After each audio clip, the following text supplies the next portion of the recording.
Doctor साहब, हम आपसे जानना चाहते हैं कि कैंसर क्या होता है और कैसे होता है।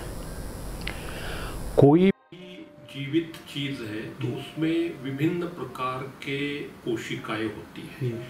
मनुष्य जब पैदा होता है तो एक सिंगल सेल होता है और वो सेल को डिवाइड करते करते करते अरबों खरबों सेल बन जाते हैं और जब ये डिवीजन चलता रहता है उसी के दरमियान हमारे अवयव बनते हैं, हमारे हाथ बनते हैं, पैर बनते हैं, यकृत बनता है। एक ऑर्गेनाइज फैशन में सब कुछ चल रहा है, लेकिन किसी कारणवश अगर ये मैकेनिज्म गलत हो जाए और जब अनवांटेड तरीके से जरूरत नहीं है वहां भी ऊतकों का विभाजन होके ऊतक बढ़ते जा रहे हैं तो आगे चल के गठान का रूप धारण कर लेगा। अब सवाल आता है, क्या सभी गठानें हमारे कैंसर की होती है? क्या नहीं। हम देखते हैं कि बिनाइन और मैलिग्नेंट कैंसर रहित गठानें भी होती है और कुछ कैंसर की भी होती है। अब इसको कैसे पता पड़ता है? अब एक हमारा क्लिनिकल जजमेंट होता है, उससे एक लगता है कि संभावना बनती है ये कैंसर जैसी गठान है। ये तो लाइपोमा, कई सारे ट्यूमर्स, मस्से वगैरह पड़े रहते हैं शरीर में, लेकिन कंफर्मेटरी टेस्ट यही है कि या तो FNAC सुई डाल के हम कुछ ऊतकों को बाहर निकाल के स्लाइड पे देखते हैं, वो अन्य ऊतकों जैसे ही है, अलग है तो क्या ट्यूबरकुलर है या और कोई है या कैंसर है? तो कैंसर भी है तो उसमें विभिन्न टाइप्स होते हैं और ये टाइपिंग बहुत जरूरी है। और दूसरा है बायोप्सी। हम जब ओपन करते हैं उसकी गठान में से टिश्यू लेते हैं और उसकी स्लाइड बनाकर एक कंफर्मेटिव टेस्ट है कैंसर है या नहीं है और किस प्रकार का कैंसर है, और अलग अलग प्रकार के कैंसर के लिए इलाज भी अलग अलग है। सर, जैसे अपन मानते हैं कि त्वचा का जो कैंसर होता है या टिश्यू होते हैं, जब वो शुरू होते हैं तो कितना शरीर के मतलब किन किन भागों पे उनका प्रभाव पड़ता है? देखो, त्वचा का जो कैंसर आपने स्पेसिफिकली पूछा है, जो मेलानोमा, ये तो एक जैसे ये बहुत ज्यादा जहां आयोनोस्फीयर डिस्टर्ब है और आयोनिक जो कॉस्मिक रेडिएशन और ये जो पैरामैग्नेटिक किरणें आ रही है जैसे कि ऑस्ट्रेलिया का ऊपर है, तो वहां बहुत ज्यादा हो जाता है। अब कैंसर जो होता है एक तो लोकल होता है, एक अवयव में है वही है, लेकिन अवयव जो है ब्लड से, लिम्फेटिक चैनल से जुड़े हुए हैं। तो ये जो आपके, मैं सिंपल लेमैन के लैंग्वेज में कहूँ, इसकी जो बीज है उसके द्वारा अलग जगह जा जाते हैं। वो यकृत में जा सकते हैं, वो हड्डियों में जा सकते हैं और वहां रूपांतरित होके वहां कैंसर फैल सकता है, जिसको हम सेकेंडरी कहते हैं, और या तो मेटास्टाइजेशन कहते हैं कि मेटास्टेसिस हो गया, फैलाव हो गया। जो कैंसर होता है इसकी कितनी स्टेज होती है, मतलब बेसिकली? देखो, कैंसर के स्टेजिंग के विभिन्न प्रकार से स्टेजिंग की जाती है। जैसे गर्भाशय के महिलाओं के संबंधी जो कैंसर है उसको फिगो क्लासिफिकेशन जो गायनेकोलॉजिकल एसोसिएशन ने करा है।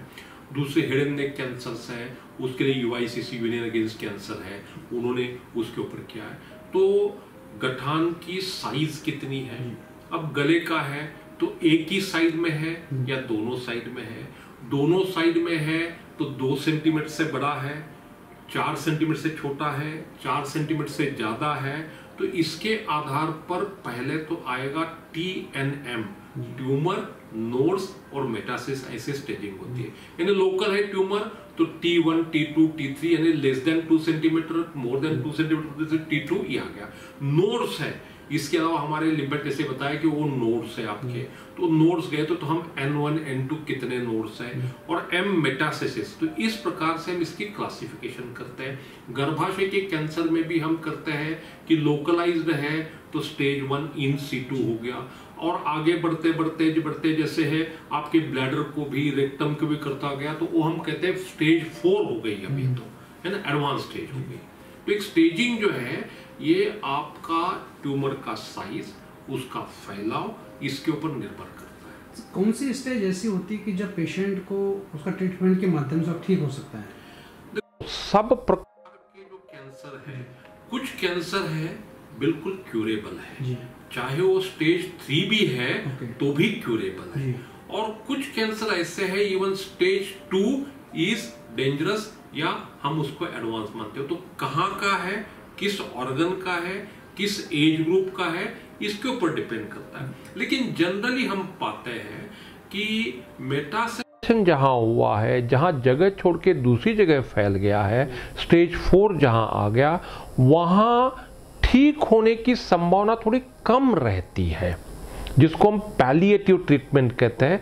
क्यूरेटिव नहीं कह के दर्द निवारण करे, इसको ग्रो कर रहा है उसको डिसलेट करे, फास्ट ग्रो हो रहा है तो उसको स्लो करे, एक तरीका ये होता है। विभिन्न प्रकार से हम कर सकते हैं। सर स्टेज की बात की तो कौन सी उम्र, कौन सी कब ऐसी सिचुएशन होती है कि कैंसर शरीर में प्रवेश करता है या होता है? देखो, कैंसर जो है ये किसी भी उम्र में हो सकता है। बच्चा पैदा होता है वो भी कैंसर लेके पैदा हो सकता है। और जैसे हम बच्चों में होने वाले कैंसर जो रेटिनोब्लास्टोमा है, विम्स ट्यूमर जो किडनी के कैंसर कहते हैं, ब्लड कैंसर, ये बच्चों में ही पाए जाते हैं। लेकिन 4 से 6% जो कैंसर है वो बच्चों में होता है। लेकिन जैसे जैसे उम्र बढ़ती है, ये कैंसर तो एक आतंकवादी है। आपकी शरीर की प्रतिरोधक क्षमता कम हो गई तो ये आपका सर उठाएगा और बताएगा। तो जैसे जैसे एज बढ़ती है, 40-50 क्रॉस कर लेते हैं, और आपकी इम्यून सिस्टम या आपका खान पान रहन, देखो cancer is a disease of lifestyle. हमें जीवन शैली में जो बदलाव हुआ है लाइफस्टाइल में, उसी का कारण है, क्योंकि हमारी प्रतिरोधक शक्ति जैसे जैसे कम हो गई। तो एक ओल्ड एज में कैंसर होने की संभावना अधिक रहती है और यही पाया जाता है। सर, किन लोगों में संभावना ज्यादा होती है? जैसे लोग स्मोकिंग करते हैं, बिल्कुल, क्या इनमें ज्यादा रहती है, आम आदमी में भी ज्यादा? सब ये बिल्कुल 1951 से ही बिल्कुल साइंटिफिकली हो गया कि तंबाकू का सेवन, स्मोकिंग, और भारत एक ऐसा देश है जहां तंबाकू का सेवन विभिन्न प्रकार से किया जाता है, छींकनी से लेकर दातून से लेकर पान मसाला, गुटखा, सब प्रकार से। लेकिन हम यूरोप और उसकी बात करते हो तो वहाँ स्मोकिंग ही होता है। और ये वेल प्रूव्ड है कि हमारे यहाँ जो cancer head and neck, mostly नाक कान गले के है, वो तंबाकू का किसी ना किसी प्रकार के सेवन से होता है। 50% से अधिक कैंसर का एकमेव कारण है तंबाकू। और इसीलिए 31 मई को हम वर्ल्ड नो टोबैको डे, है ना, यानी विश्व तंबाकू निषेध दिवस के रूप में मनाते हैं। और तंबाकू एक ऐसी बला है ये जो कैंसर ही नहीं, हमारे कार्डियोवैस्कुलर और भी डिसीज करते हैं, और असंख्य लोगों की मौत इस तंबाकू की वजह से हो रही है। तो तंबाकू के एक तो मेन कारण है। और मैं ऐड करना चाहूँगा यहाँ पे, कैंसर प्रिवेंटेबल है। 1/3 कैंसर हम होने से बिल्कुल रोक सकते हैं। वो कैसे है? हमारा जीवन शैली, जैसे मैंने अभी तंबाकू की बात करी, अल्कोहल है, अपनी प्रतिरोध शक्ति खान पान का जो है वो है। आज हम देखते हैं कि रसायन, जो फूड, प्रोसेस्ड फूड हम खा रहे हैं, हम कोल्ड ड्रिंक, सॉफ्ट ड्रिंक्स ये ला रहे हैं, ये प्रिजर्वेटिव्स है, फल वगैरह जो पकते हैं ये केमिकल से पकते हैं, पर्यावरण में प्रदूषण हो रहा है, इन चीज़ों की वजह से कैंसर बढ़ रहा है। इसको हम रोक सकते हैं। 1/3 जो कैंसर है वो बहुत अर्ली डायग्नोस हो सकता है। आज नाक कान मुंह गले का कैंसर है, ब्रेस्ट स्तन का कैंसर है, गठान, ये बहुत जल्दी हमें पता पड़ जाता है। और अगर जल्दी पता पड़ जाएगा तो 100% ये कैंसर ठीक होने वाले हैं। तो 1/3 कैंसर तो हम रोकथाम ही कर सकते हैं बंद होने से, 1/3 तो 100% हम उसको ठीक कर सकते हैं। और बचे जो कैंसर है उनमें हम इलाज करते हैं, जीवन की लंबाई है, क्वालिटी है, वो कर सकते हैं। तो जीवन शैली में हम जरूर बदलाव करेंगे तो डेफिनेटली इसके ऊपर हम विजय पा सकते हैं। सर, एक गांठ और ट्यूमर में क्या डिफरेंस? एग्जैक्टली, जैसे मैंने शुरुआत में ही कहा, अनियंत्रित तरीके से ऊतकों का विभाजन जरूरत नहीं। जैसे मेरा कोई घाव हो गया तो ब्रेन को मैसेज जाता है कि हाँ ऊतकों की आवश्यकता है, वो मल्टीप्लाई करते हैं, डिवाइड करते हैं, घाव भर जाता है, फिर मैसेज जाता है, बंद हो जाता है।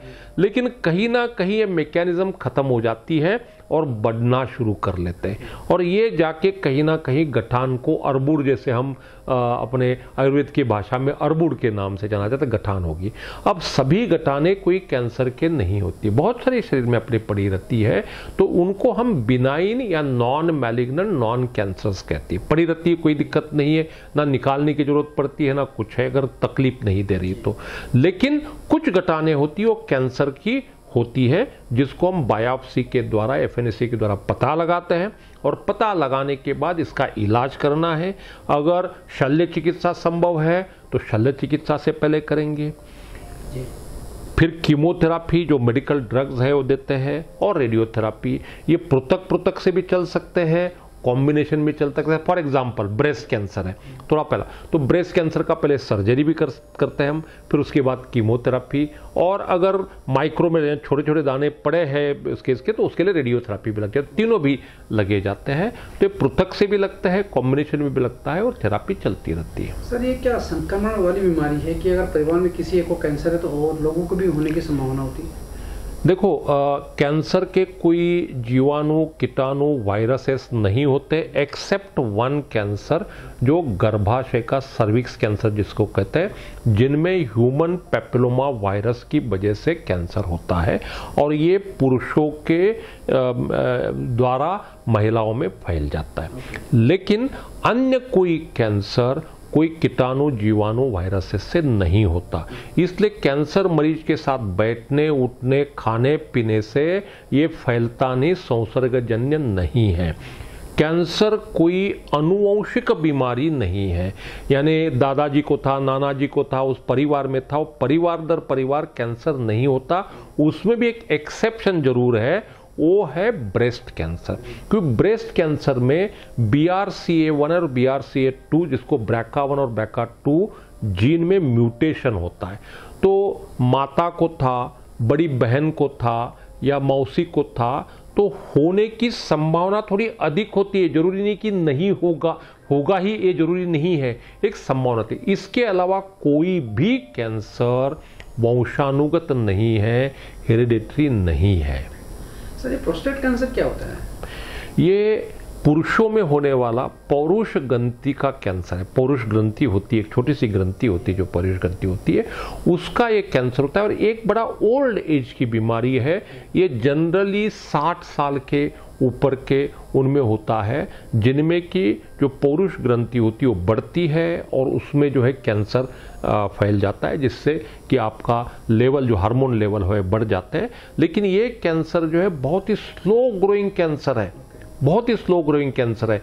उसमें मृत्यु होने की संभावना बहुत कम रहती है अगर हम टाइमली इसका हार्मोनल या रेडियोथेरापी, कीमोथेरापी या सर्जरी से इलाज करते हैं, तो बहुत अच्छा रिस्पॉन्स आता है। विदेशों में, यूएस में और यूरोप में इसका प्रतिशत बहुत अधिक है, क्योंकि लॉन्जेविटी, लॉन्ग टर्म, और अन्य प्रकार के जो केमिकल, खान पान जो फर्क उनमें है। लेकिन भारतवर्ष में बहुत ज़्यादा नहीं है, लेकिन इसका इलाज संभव है। सर, फाइनली जो कोरोना अभी चल रहा था, इसमें कैंसर पेशेंट्स के लिए कोरोना कितना घातक था? और बिल्कुल आपने बहुत ही अच्छा सवाल पूछा। आज जो कैंसर का मरीज होता है, वो कैंसर हुआ क्यों? उसकी इम्यूनिटी, उसकी रोग प्रतिरोधकता कम थी, और कीमोथेरापी देंगे और कम हो, रेडिएशन देंगे। तो जो कैंसर का मरीज है वो कोरोना होने के लिए बहुत ही वो है, क्योंकि उसकी इम्यून सिस्टम कम है, तो उनमें होने की बहुत ज़्यादा संभावना है। और यही तो हम कहते थे कि जो कैंसर है तो पहला, क्योंकि रिस्क ग्रुप में आ गया, प्रिकॉशन बहुत ज़्यादा लेने की आवश्यकता है। इलाज भी कर रहे हो तो बिल्कुल अलूप रहे, मास्क पहने, सब चीज़ें का काम ध्यान रखें।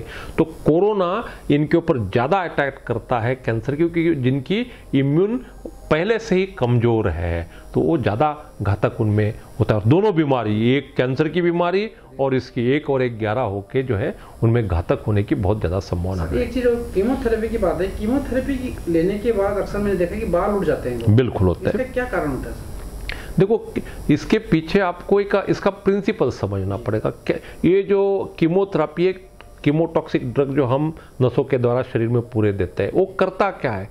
जो भी सेल ऊतक डिवाइड कर रहा है, विभाजन कर रहा है, मल्टीप्लाई कर रहा है, ग्रो कर रहा है, उसको अटैक करता है। तो बाल भी हमारे बढ़ने वाले हैं, हमारा म्यूकोज लेयर है वो भी बढ़ने वाला है, ब्लड जो मल्टीप्लाई होता है, ब्लड बनता है उस पर, तो जैसे देखेंगे कीमोथेरापी लगती है तो जो आपका WBC जो वॉरियर वो कम हो जाता है, बाल झड़ जाते हैं। लेकिन अभी नए नए कीमोथेरापी आ रहे हैं जिनमें बाल झड़ना बहुत कम या बिल्कुल मिनिमल हो गया है। और बाल झड़ते हैं तो कोई ऐसा नहीं कि वापस 6 महीने बाद नए बाल आते हैं, क्योंकि रूट तो वही है, लेकिन वो सेल बहुत बढ़ते हैं तो उनके अटैक होकर निकल जाता है, वापस बाल अच्छी तरह से वापस आ जाते हैं, कोई डरने की नहीं। और इसे तो कई बार कहते हैं, जैसे महिलाओं में लगता है तो आप अपने बाल काट के वीक बनाइए, 6-8 महीने बाद अपने कीमोथेरेपी खत्म हो जाएगी, वापस बाल आ जाएंगे अच्छी तरह से, कोई दिक्कत नहीं।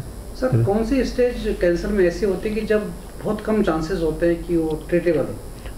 ट्रीटेबल है तो जैसे मैंने अभी कहा कि आपको हेड एंड नेक कैंसर है, आपका गर्भाशय का कैंसर है, आपका प्रोस्टेट का भी कैंसर है, या आपका ब्रेस्ट कैंसर है, ये बहुत ही अच्छी तरह से ट्रीटेबल है। स्टेज 3 भी हम ट्रीट कर सकते हैं और क्यूर कर सकते हैं, ये क्यूरेबल कैंसर्स है।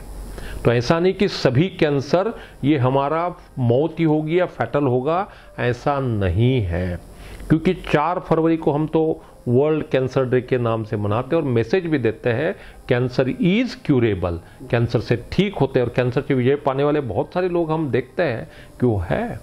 वो मतलब ऐसे कौन से पेशेंट होते हैं सर फिर जो कैंसर जब क्योर नहीं की जा सकती, मतलब वो कौन सी स्टेज होती है? और जैसे मैंने कहा कि आज मेटासाइजेशन हुआ है, यानी आपके लीवर में सेकेंडरीज गई है, आपके ब्रेन में सेकेंडरीज गई है, मल्टीपल हो रही है, आपके स्पाइनल कॉर्ड और बोन में पूरी सेकेंडरीज फैल गई है, तो आप ना उसको तो काट के सर्जरी निकाल सकते हो, ना रेडियोथेरापी पूरी देके उसको क्योर कर सकते हो, ना कीमोथेरापी।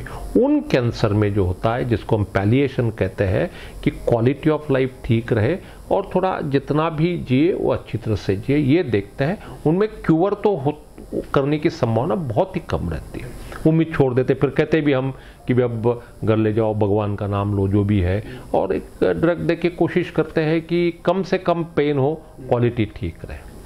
सर लास्ट में मैं चाहूँगा कि आप पब्लिक को संदेश दें कि जो लोग इस तरह का सेवन करते या धूम्रपान कर रहे हैं या कोरोना में गाइडलाइंस को फॉलो नहीं कर रहे हैं, कि वो अपने आप को क्योर करें।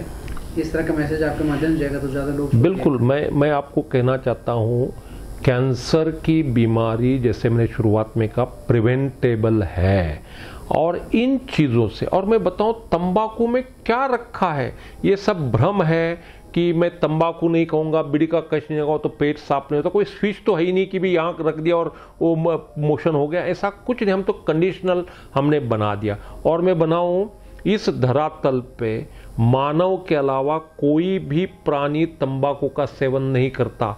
गधे से गधे के सामने अगर ऊंची लोगों की ऊंची पसंद रखेंगे तो सूंघ के चला जाएगा, वो खाएगा नहीं।